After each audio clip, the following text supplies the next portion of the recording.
binigyan mo ng sakit, nagpagamot lang sa'yo. Kumuha nga po kayo ng ng tubig na may asin. Oh, may hilo ka dyan, umalis ka dyan, di ka karap dapat dyan, anak ng mangiwanag sa kalangitan yan. Pasakit ng pasakit yan, kunyag sa kalangitan. Sugat. Tunaw ka. Daki na po. Aming Ama sa kalangitan na aking tinataas ng tubig na may asin na ito, inyo po nawang gawing banal, pantunaw, panlusaw ng mga itim, aming Ama sa kalangitan. Tunawin at lusawin. Sa pamamagitan ng tubig na banal na ito, ay matutunaw, malulusaw ang mga jablong itim na kalaban. Matunaw, malusaw, tunaw, itim. Gamitin mo yung palad mo. Sige. Gamitin mo yung palad mo, alisin mo yung nilagay mo. Alisin mo! Akala mo, hindi ka mahuhuli? Alisin mo yung nilagay mo. Sumpit sa kalangitan. Binigyan mo ng karamdaman, kaya pala hindi ko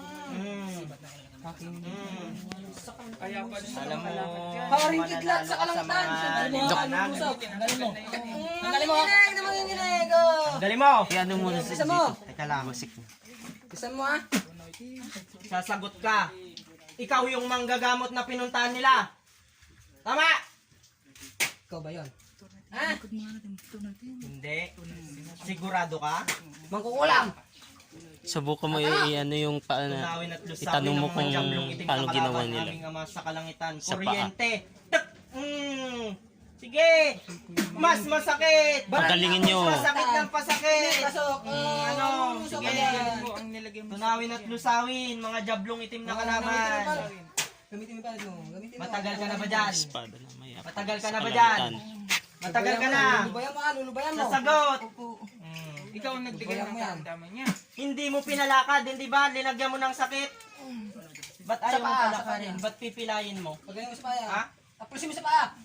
Taplusin mo. Pagalingin Pagaling mo. mo. Lahat ha, huwag ka magpinta. Huli ka na. Tapon mo! Huli ka na eh. Itapon mo lahat! Tapon mo ha. Huwag mong tatapon sa amin. Tapon mo! Huwag mong tatapon sa amin. Tinatapon niya sa akin.